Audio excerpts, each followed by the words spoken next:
أعوذ بالله من الشيطان الرجيم بسم الله الرحمن الرحیم السلام علیکم ورحمۃ اللہ وبرکاتہ۔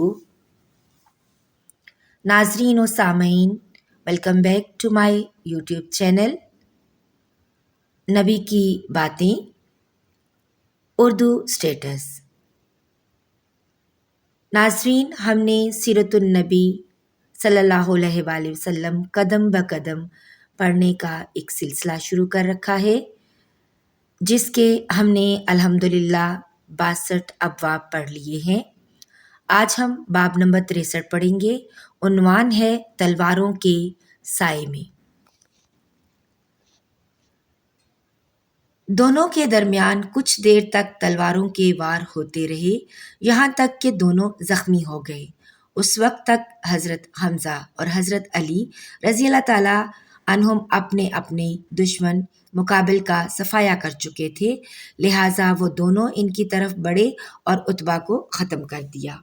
پھر زخمی عبیدہ بن حارث رضی اللہ تعالیٰ عنہ کو اٹھا کر لشکر میں لے آئے۔ انہیں آپ صلی اللہ علیہ وآلہ وسلم کے پاس لٹا دیا گیا۔ انہوں نے پوچھا، اے اللہ کے رسول صلی اللہ علیہ وآلہ وسلم، کیا میں شہید نہیں ہوں؟ آپ صلی اللہ علیہ وآلہ وسلم نے ارشاد فرمایا، میں گواہی دیتا ہوں کہ تم شہید ہو۔ اس کے بعد صفرا کے مقام پر حضرت عبیدہ بن حارث رضی اللہ تعالیٰ عنہ کا انتقال ہو گیا۔ انہیں وہیں دفن کیا گیا، جبکہ حضور اکرم صلی اللہ علیہ وآلہ وسلم غزوہ بدر سے فارغ ہونے کے بعد مدینہ منورہ کی طرف لوٹ رہے تھے۔ جنگ سے پہلے حضور نبی کریم صلی اللہ علیہ وآلہ وسلم نے صحابہ رضی اللہ تعالیٰ عنہم کی صفوں کو ایک نیزے کے ذریعے سیدھا کیا۔ صفوں کو سیدھا کرتے ہوئے حضرت سواد بن غزیہ رضی اللہ تعالیٰ عنہ کے پاس سے گزرے۔ یہ صف سے قدرے آگے بڑھے ہوئے تھے۔ حضور اکرم صلی اللہ علیہ وآلہ وسلم نے ایک تیر سے ان کے پیٹ کو چھوا اور فرمایا،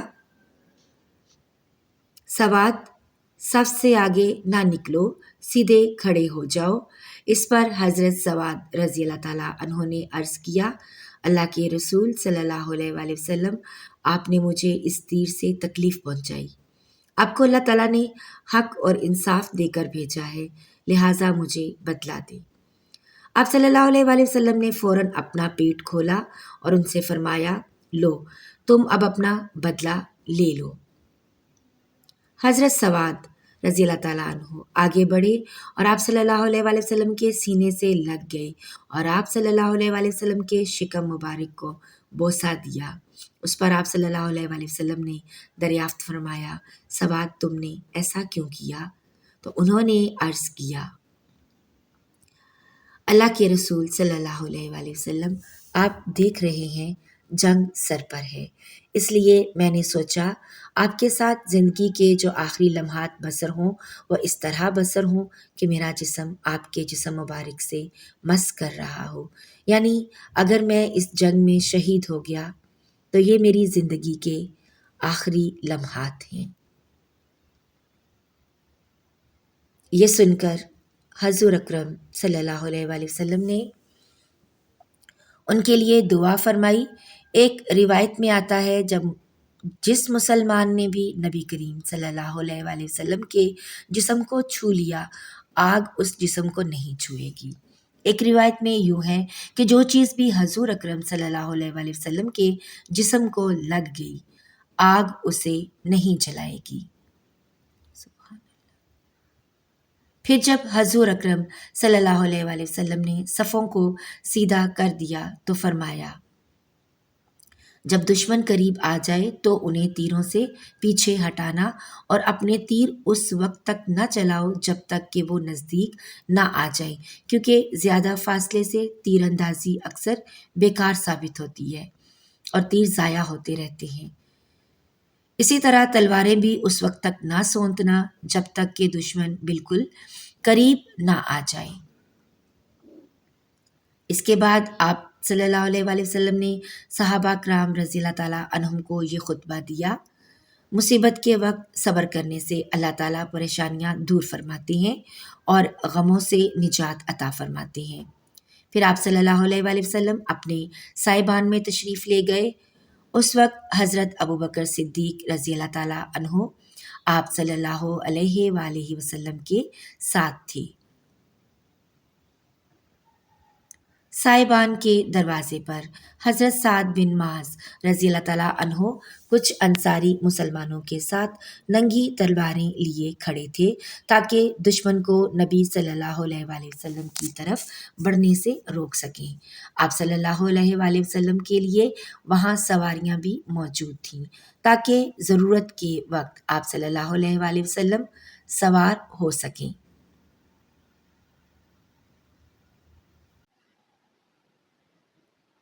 مسلمانوں میں سب سے پہلے مہجہ رضی اللہ تعالیٰ عنہ آگے بڑھے۔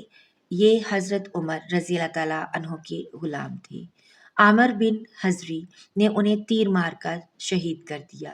ادھر نبی کریم صلی اللہ علیہ وآلہ وسلم نے اپنے سائبان میں اللہ تعالیٰ کے حضور سجدے میں گر کر یوں دعا کی: اے اللہ، اگر آج مومنوں کی جماعت ہلاک ہو گئی تو پھر تیری عبادت کرنے والا کوئی نہیں رہے گا۔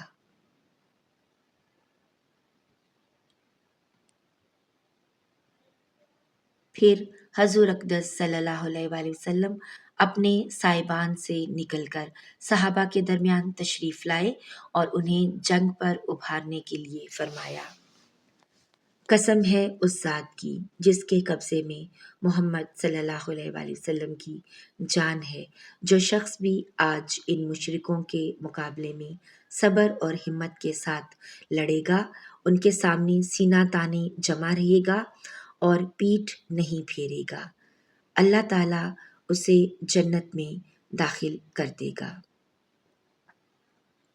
حضرت عمیر بن حمام رضی اللہ تعالیٰ عنہ اس وقت کھجوریں کھا رہے تھے۔ یہ الفاظ سن کر کھجوریں ہاتھ سے گرا دیں اور بولے: واہ واہ، تو میرے اور جنت کے درمیان صرف اتنا فاصلہ ہے کہ ان کافروں میں سے کوئی مجھے قتل کر دے۔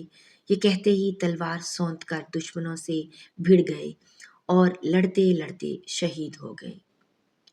حضرت عوف بن افرا رضی اللہ تعالیٰ عنہ نے آپ صلی اللہ علیہ وآلہ وسلم سے پوچھا: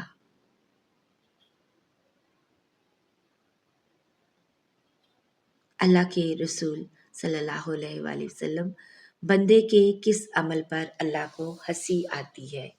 یعنی اس کے کون سے عمل سے اللہ تعالیٰ خوش ہوتے ہیں؟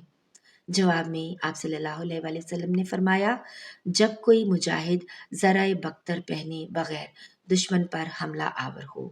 یہ سنتے ہی انہوں نے اپنے جسم پر سے زرہ بختر اتار کر پھینک دی اور تلوار سونت کر دشمن پر ٹوٹ پڑے، یہاں تک کہ لڑتے لڑتے شہید ہو گئے۔ حضرت معبد بن وہب رضی اللہ تعالیٰ عنہ دونوں ہاتھوں میں تلوار لے کر جنگ میں شریک ہوئے۔ یہ نبی پاک صلی اللہ علیہ وآلہ وسلم کے ہم زلف تھے، یعنی ام المومنین حضرت سودا رضی اللہ تعالیٰ عنہ کی بہن کے خاوند تھے۔ جنگ کے دوران حضور نبی کریم صلی اللہ علیہ وآلہ وسلم نے ایک مٹھی کنکریوں کی اٹھائی اور مشرکوں پر پھینک دی۔ ایسا کرنے کے لیے حضور صلی اللہ علیہ وآلہ وسلم کو حضرت جبرائیل علیہ السلام نے کہا تھا۔ کنکریوں کو مٹھی میں پھینکتے وقت حضور صلی اللہ علیہ وآلہ وسلم نے ارشاد فرمایا: یہ چہرے خراب ہو جائیں۔ ایک روایت کے مطابق یہ الفاظ آئے ہیں: اے اللہ، ان کے دلوں کو خوف سے بھر دے، ان کے پاؤں اکھاڑ دے۔ اللہ کے حکم اور حضور صلی اللہ علیہ وآلہ وسلم کی دعا سے کوئی کافر ایسا نہ بچا جس پر وہ کنکریاں نہ پڑی ہوں۔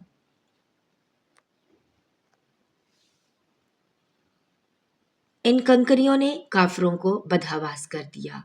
آخر نتیجہ یہ نکلا کہ وہ شکست کھا کر بھاگے، مسلمان ان کا پیچھا کرنے لگے، انہیں قتل اور گرفتار کرنے لگے۔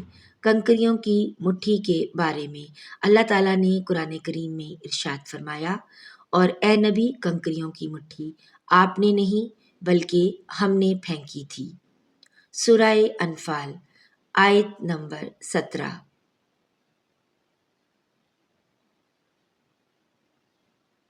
حضور نبی کریم صلی اللہ علیہ وآلہ وسلم نے کافروں کے شکست کھا جانے کے بعد اعلان فرمایا، مسلمانوں میں جس نے جس کافر کو مارا ہے اس کا سامان اسی مسلمان کا ہے، اور جس مسلمان نے جس کافر کو گرفتار کیا وہ اسی مسلمان کا قیدی ہے۔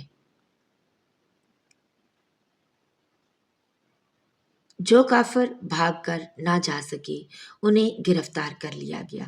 اس جنگ میں حضرت ابو عبیدہ بن الجراح رضی اللہ تعالیٰ عنہ نے اپنے باپ کو قتل کیا۔ پہلے خود باپ نے بیٹے پر وار کیا تھا، لیکن یہ وار حضرت ابو عبیدہ رضی اللہ تعالیٰ عنہ بچا گئے اور خود ان پر وار کیا، جس سے وہ مارا گیا۔ اس پر اللہ تعالیٰ نے یہ آیت نازل فرمائی جس کا ترجمہ ہے، جو لوگ اللہ پر اور قیامت کے دن پر پورا ایمان رکھتے ہیں، آپ انہیں نہ دیکھیں گے کہ ایسے شخصوں سے دوستی رکھتے ہیں جو اللہ اور رسول کے خلاف ہیں، اگرچہ وہ ان کے بیٹے یا بھائی یا خاندان میں سے کیوں نہ ہوں۔ سورہ المجادلہ آیت نمبر 23۔ اس جنگ میں حضرت عبد الرحمن بن عوف رضی اللہ تعالیٰ عنہ نے امیہ بن خلف اور اس کے بیٹے کو قیدی بنا لیا۔ اسلام سے پہلے مکہ میں یہ شخص حضرت عبد الرحمن بن عوف رضی اللہ تعالیٰ عنہ کا دوست رہا تھا، اور یہی وہ امیہ بن خلف تھا جو حضرت بلال رضی اللہ تعالیٰ عنہ پر بتحاشا ظلم کیا کرتا تھا۔ حضرت عبد الرحمن بن عوف رضی اللہ تعالیٰ عنہ ان دونوں کو لیے میدان جنگ سے گزر رہے تھے کہ حضرت بلال رضی اللہ تعالیٰ عنہ کی نظر امیہ بن خلف پر پڑ گئی۔ ناظرین و سامعین، یہاں پر ہمارا آج کا باب نمبر 63 اختتام پذیر ہوا۔ اس چینل پر آپ پیارے آقا صلی اللہ علیہ وآلہ وسلم کی پیاری پیاری باتیں ملاحظہ فرماتے ہیں۔ یقیناً پیارے رسول صلی اللہ علیہ وآلہ وسلم نے جو فرمایا وہی حق ہے اور وہی سچ ہے، اور اسی پر عمل کرنے میں میری اور آپ کی بلکہ قیامت تک آنے والے تمام انسانوں کی دونوں جہانوں کی کامیابی کا دار و مدار ہے۔ عمل کی نیت سے سنیں اور دوسروں تک ضرور پہنچائیں تاکہ پیارے نبی کی ایک ایک بات ہر انسان تک پہنچے۔ اللہ تعالیٰ میرے اور آپ کے مرحومین کی بلا حساب مغفرت فرمائے اور انہیں جنت الفردوس میں اعلیٰ مقام عطا فرمائے، آمین یا رب العالمین۔ ملتے ہیں ایک نئی ویڈیو میں، تب تک کے لیے اپنا بہت سا خیال رکھیے گا، دعاؤں میں یاد رکھیے گا۔ اللہ حافظ۔